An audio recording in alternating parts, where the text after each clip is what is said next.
अपने हाथों को उठाओ। Thank you Jesus. खुदा बाप, तेरा पवित्र आत्मा जिनकी ज़िंदगी में बड़े कार्य करें। आज का वचन इनकी ज़िंदगी में 100 गुना फलों को लेके आए पिता। तेरा कलाम इनकी ज़िंदगियों में इनसे बात करे पिता। तेरी वाणी इनको सेम न रहने दे खुदावंद, इनके मनों में शांति और तसल्ली को पैदा करे।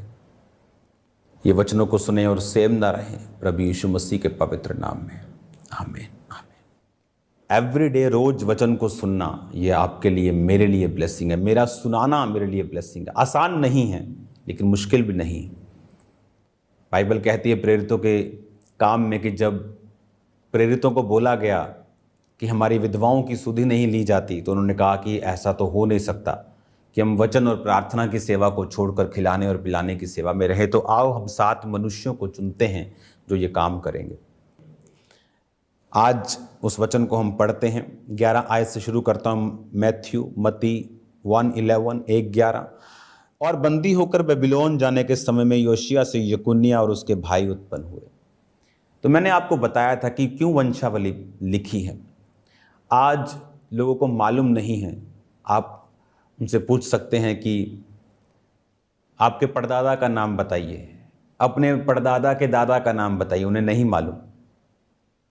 लेकिन जिस परमेश्वर को आप और मैं मान रहे हैं, आदम से पहला बंदा आदम जो 950 साल के करीब जिया, पहला इंसान, उससे लेके नाम तक, उनके परिवार तक की पूरी लिस्ट बाइबल में लिखी है। वो क्योंकि वो जीवित परमेश्वर है। वो कहानियों वाला परमेश्वर नहीं है कि जिसका आगे पीछे का कुछ मालूम नहीं, कहां से आया, क्या करता है, क्यों करता है, कुछ कैसे मिलना है, किसी को कुछ नहीं पता। इसलिए कहता अंधी भेड़ों की तरह नहीं, आंखें खोल कर चलो। खुदा ने दिमाग इतना बड़ा क्यों दिया है? दिमाग का, टांग का ऑपरेशन डॉक्टर करते हैं आधे घंटे, 1 घंटे, 2 घंटे में फ्री। दिमाग का ऑपरेशन करना हो तो कितने साइन होते हैं भाई साहब, कुछ भी हो सकता है सक्सेसफुल हो, क्योंकि दिमाग में खरबों नाड़ियां हैं, अरबों न्यूरॉन्स, कई इतनी चीजें दिमाग में चल रही। और वो इतना कॉम्प्लिकेटेड बड़ा क्यों बनाया खुदाबंद ने? सब आसमान के रॉकेट, चंद्रयान से लेके हर एक साइंस का बड़ा प्रोजेक्ट इसी दिमाग की उपज है। इतना बड़ा क्यों? ताकि आप लोग चेक कर सकें, परख सकें, जीवित परमेश्वर की पहचान कर सकें। हर बस दिल्ली नहीं जाती, हर बस लुधियाना नहीं जाती, हर ट्रेन जलंधर नहीं आती। स्वर्ग जाने का रास्ता प्रभु यीशु मसीह बाइबल में लिखा है। एक एक वंशावली है। जीसस क्राइस्ट, बाइबल कहती है, जब मैं इसकी 17 आयत को पढ़ता हूं, इस प्रकार अब्राहम से दाऊद तक 14 पीढ़ी, दाऊद से बेबीलोन को बंदी होकर पहुंचाए जाने तक 14 पीढ़ी, बंदी होकर बेबीलोन को पहुंचाए जाने के समय से मसीह तक 14 पीढ़ी। वो एक एक कंट्रोल परमेश्वर कर रहा है। देखो 14। ये कोई इत्तेफाक? आपको क्या लगता है? इत्तेफाक नहीं है। एक राइट टाइमिंग थी जीसस क्राइस्ट के आने की। एक राइट टाइमिंग थी कि 14 पीढ़ी तक दाऊद था, अब्राहम से लेके।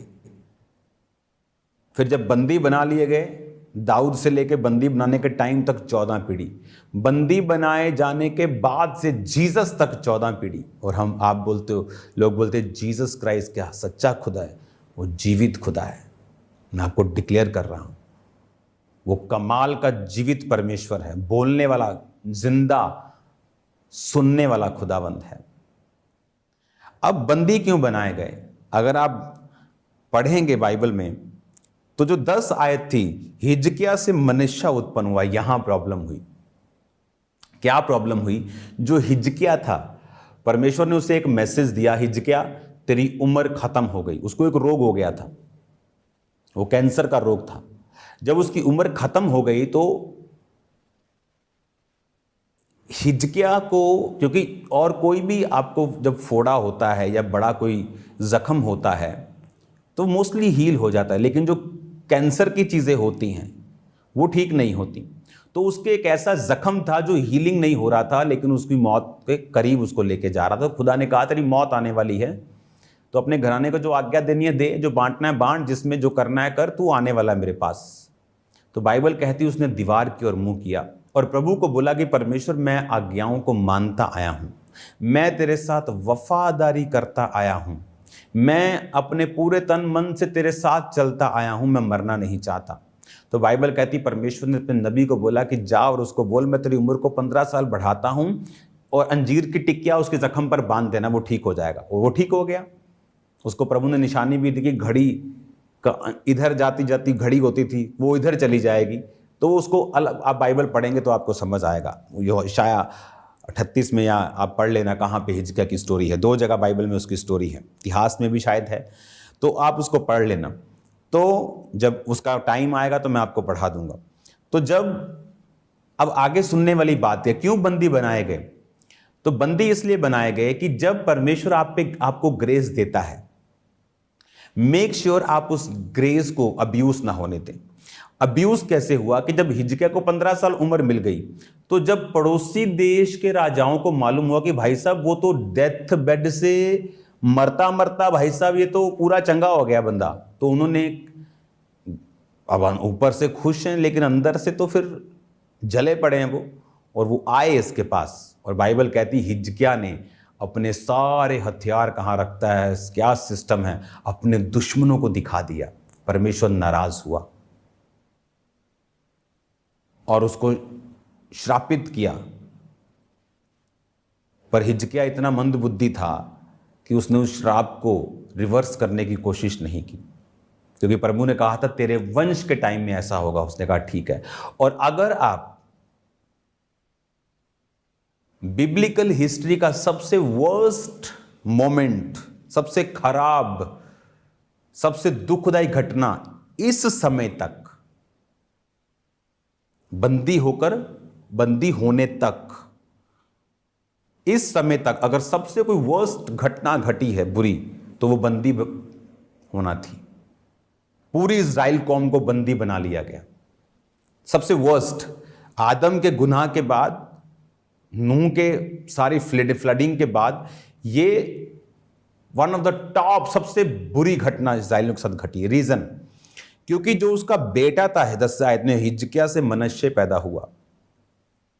ये जो मनश्शे था ये जड़ था, क्योंकि मनश्शे एक ऐसा राजा हुआ है इज़राइल का जिसने सबसे टॉप और सबसे भयंकर और सबसे खतरनाक पाप इज़राइल से करवाए थे।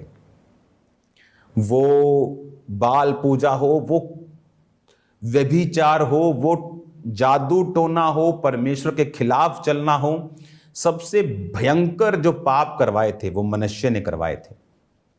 आज प्रभु जब आपको फजल देता है, आप मरने वाले थे, आप डूबने वाले थे, जीसस क्राइस्ट के बारे में मालूम हुआ, आप उसमें आए, आपके नशे छूट गए, आपकी बीमारियां चली गई, खुदावंद ने आपको ब्लेस किया, खुदावंद ने आपको बरकत दी।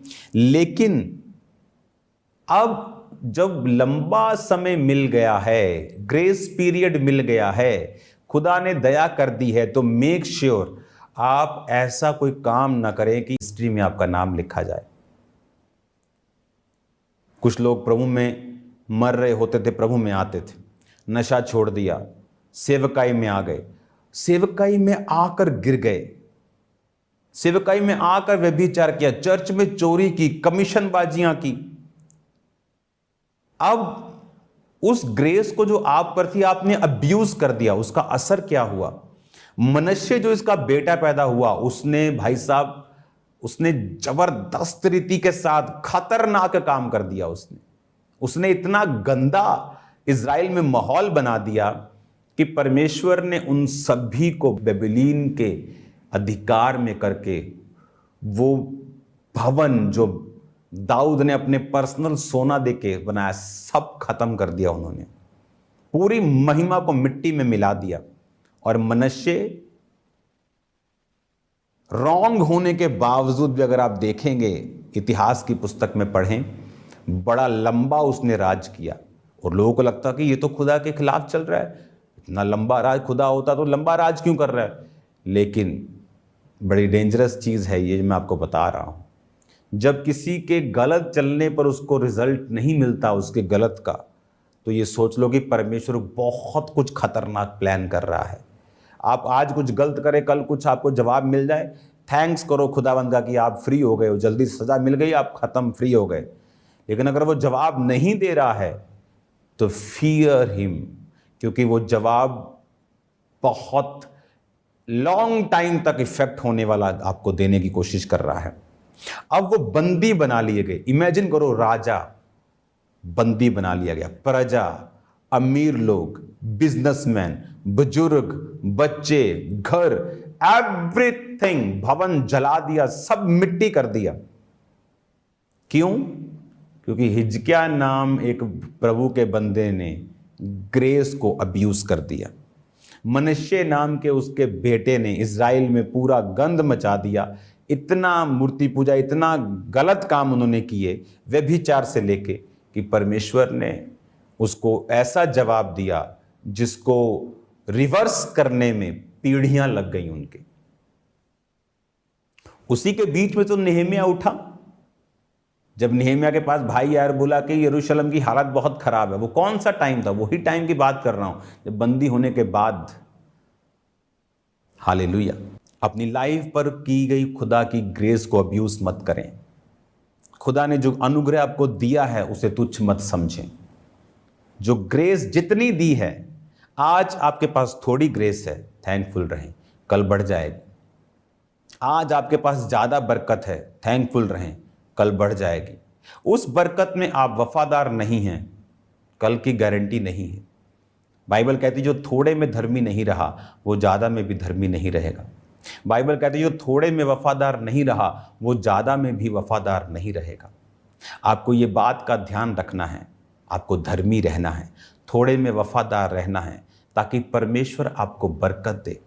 वो आपको देखकर निराश ना हो, वो आपको देखकर बरकत दे। वो जब आपकी ओर देखे तो उसे ये मालूम हो कि आप वफादार हैं और वो आपको और बढ़ाए। हालेलुया।